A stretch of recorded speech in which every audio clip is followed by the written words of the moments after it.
Jadi bukan maksudnya tidak ada Jumat, berarti dia tidak usah kerjakan Jumat. Atau dia tidak dapat pahala Jumat, bukan itu.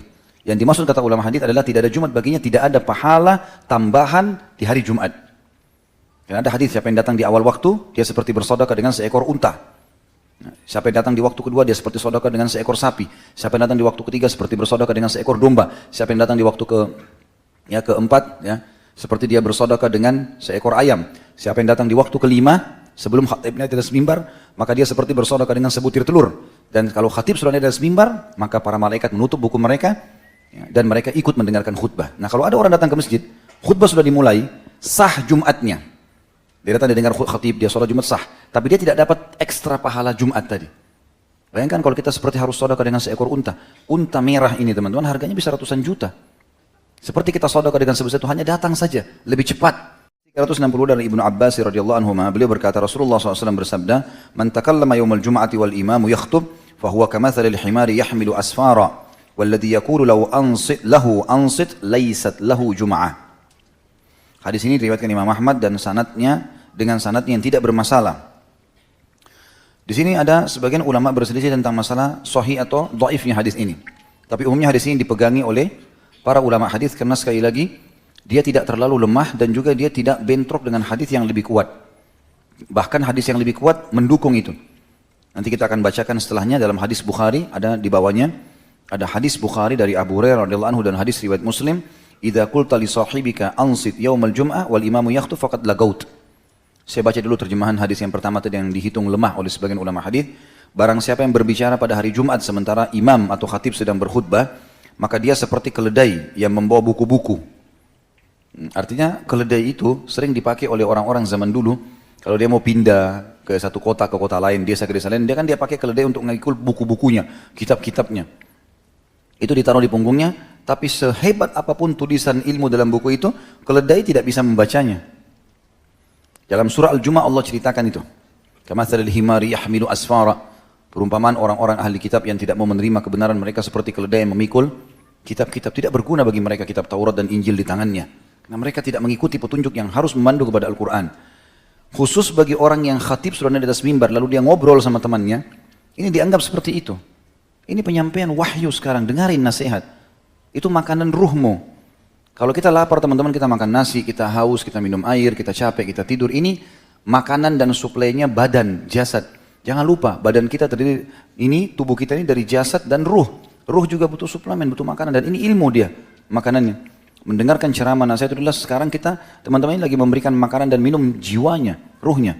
Dan kalau ruh itu sehat, jasad akan ikut. Walaupun jasad itu secara zahir, kelihatan, itu kurus. Kita tahu Julaibib radhiyallahu anhu, sahabat Nabi yang mulia, orangnya kecil sekali badannya, sampai waktu meninggal di perang Uhud, Nabi angkat dengan satu tangan. Karena kecilnya badannya, tapi dia mati syahid, di sebelahnya ada 7 orang kafir Quraisy yang berlipat badan, besar, berlipat ganda badannya lebih besar dari dia, dan berhasil dia membunuhnya. Ruhnya kuat, keimanan, sehingga jasad bisa adaptasi. Kalau kita lapar secara fisik teman-teman, tapi ruh kita kuat, kita bisa sabar dengan lapar itu, dengan haus itu, dengan capek itu. Maka banyak orang yang menggemukkan jasadnya, dia lupa dengan fisik, dia lupa dengan ruhnya. Khutbah Jumat termasuk itu memberikan makanan kepada jiwa kita. 40 menit, 1 jam kita dengarkan ilmu, bekal 23 jam ke depan, bekal 1 minggu ke depan. Kita jadi kuat hadapi segala macam permasalahan. Karena kalau keimanan sudah tertanam dalam hati, semua berubah jadi lebih baik. Lebih sabar, lebih tabah, lebih bersyukur dan seterusnya. Jadi orang yang lagi disampaikan ceramah, kemudian dia ngobrol, kata Nabi SAW, siapa yang berbicara pada hari Jumat sementara imam sedang berkhutbah, sampaikan wahyu, begini, buat ini, jangan begini, ini halal, ini haram, maka dia seperti keledai yang membawa buku-buku. Ilmu banyak tapi dia seperti keledai, nggak ngerti apa-apa. Dan orang yang berkata kepadanya, kalau ada temannya di sebelah bilang, shh, diam misalnya, maka tidak ada Jumat baginya. Makna tidak ada Jumat baginya teman-teman sekalian. Perlu kita hubungkan hadis ini dengan hadis yang lain. Jadi bukan maksudnya tidak ada Jumat, berarti dia tidak usah kerjakan Jumat. Atau dia tidak dapat pahala Jumat, bukan itu. Yang dimaksud kata ulama hadis adalah tidak ada Jumat baginya, tidak ada pahala tambahan di hari Jumat. Karena ada hadis, siapa yang datang di awal waktu, dia seperti bersedekah dengan seekor unta. Siapa yang datang di waktu kedua, dia seperti sedekah dengan seekor sapi. Siapa yang datang di waktu ketiga, seperti bersedekah dengan seekor domba. Siapa yang datang di waktu keempat, seperti dia bersedekah dengan seekor ayam. Siapa yang datang di waktu kelima, sebelum khatib naik di atas mimbar, maka dia seperti bersedekah dengan sebutir telur. Dan kalau khatib sudah naik di atas mimbar, maka para malaikat menutup buku mereka, ya, dan mereka ikut mendengarkan khutbah. Nah kalau ada orang datang ke masjid, khutbah sudah dimulai, sah Jumatnya. Dia datang, dia dengar khatib, dia sholat Jumat sah. Tapi dia tidak dapat ekstra pahala Jumat tadi. Bayangkan kalau kita seperti harus sedekah dengan seekor unta. Unta merah ini teman-teman harganya bisa ratusan juta. Seperti kita sedekah dengan sebesar itu hanya datang saja, lebih cepat.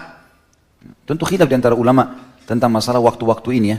Mana yang lebih, waktu pertama itu kapan, waktu kedua itu kapan, supaya kita bisa kejar pahala unta, pahala sapi, pahala kambing, pahala ayam. Yang jelas pahala telur iya, karena pahala telur kata Nabi SAW, siapa yang masuk ke masjid beberapa saat sebelum khatib naik atas mimbar itu pahala telur. Ya satu butir telur harga 2.000, 3.000 rupiah, kayak antum sedekah sebesar itu. Ya. Tapi kalau kita mau kejar yang besar-besar ini khilaf di antara ulama. Ada yang mengatakan untuk dapat unta dari subuh, sholat subuh Jumat, hadiri masjid tidak keluar sampai selesai Jumat. Baru dapat pahala unta. Ini pendapat. Tapi ada pendapat mengatakan tidak. Hikmah Allah dengan kemahamurahannya, Allah tidak tentukan waktu pertama untuk unta itu pada saat matahari begini dan begitu. Waktu kedua begini, tidak ditentukan. Kata para ulama ini hikmahnya karena Allah mau dengan kasih sayangnya kepada kita semua mendapatkan pahala maksimal. Bisa saja mungkin sejam sebelum khatib naik di atas mimbar masih dapat unta, bukan mustahil. Mungkin unta sama sapi cuma berselisih berapa menit saja, kita nggak tahu. Yang jelas teman-teman kalau waktu bisa lowong, atau apalagi kalau di tempat kerja kita bisa milih, ya kita bisa milih, silakan pilih hari libur, saya pilih hari Jumat aja. Udah hari Jumat kita fokus. Habis sholat duha, agak tenang, sudah mandi bersih, niatkan mandi Jumat, datang ke masjid jam 9, jam 10, udah dari awal baca surah Al-Kahfi, ya, perbanyak baca salawat pada Nabi SAW, tunggu khatibnya, baca buku, dengarin ceramah, banyak bisa dilakukan. Banyak bisa dilakukan tentunya, jadi lebih baik dikerjakan. Dan insya Allah mudah-mudahan dengan pendapat yang mengatakan itu bisa didapatkan walaupun beberapa saat sebelum khatib dan mimbar, mudah-mudahan saja kita bisa mendapatkan. Yang jelas jangan sia-siakan. Itu makna teman-teman. Jadi jangan salah faham dengan kalimat Nabi SAW. Kalau ada yang bilang sama temannya yang lagi bicara, sementara khatib atas mimbar, kan dia sudah kehilangan Jumatnya. Dia dianggap seperti keledai yang membawa buku. Kalau ada yang bilang, diam, jangan ribut. Misalnya orang terima telepon, orang sibuk main HP sementara khatib di atas mimbar. Dia nggak boleh tegur lagi orang di sebelahnya. Sebelum khatib naik boleh. Kalau dia tegur, dia pun kehilangan fadilah tadi. Misal dia datang dari habis subuh hari Jumat, kejar unta misalnya. Atau 2 jam sebelum khutbah khatib, ya, dia sudah datang. Tapi begitu khatib di atas mimbar ada orang ngobrol, lalu dia tegur, maka hilang pahala dia tadi, gitu kan? Jadi tidak usah ditegur, kalau dia bicara ya sudah, ya, itu urusan dia sudah. Yang boleh menegur teman-teman khatib. Ini banyak orang tidak paham. Jadi khatib khutbah Jumat boleh menegur.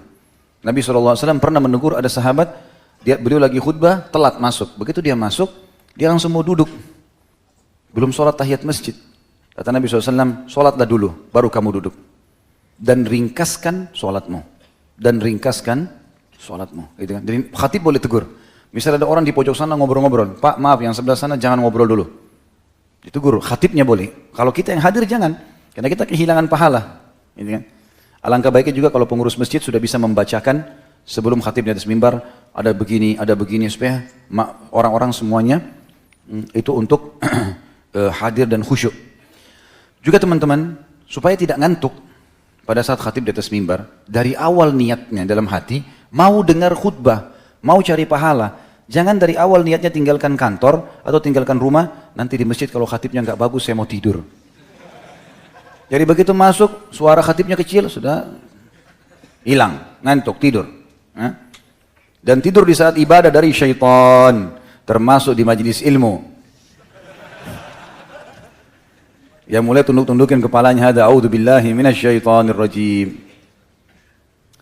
Kemudian hadis tadi yang kita bacakan tapi belum kita baca terjemahnya, hadis sahih Bukhari Muslim, yang itu diriwayatkan Imam Bukhari nomor 16, Imam Muslim 583, apabila kamu berkata kepada temanmu diamlah pada hari Jumat sementara imam sedang khutbah, sungguh kamu telah berbuat hal yang sia-sia.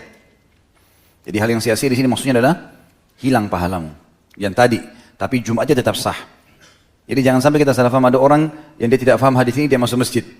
Kemudian ternyata ada orang ngobrol di sebelahnya, dia lagi mau dengar khutbah, ini ribut. Dia tidak sengaja bilang misalnya, diam, jangan ributin. Misal, kalau dia paham salah hadis ini, dia akan mengatakan, oh Jumat saya sudah nggak ada, udah keluar aja sholat di rumah. Itu salah paham. Kalau itu yang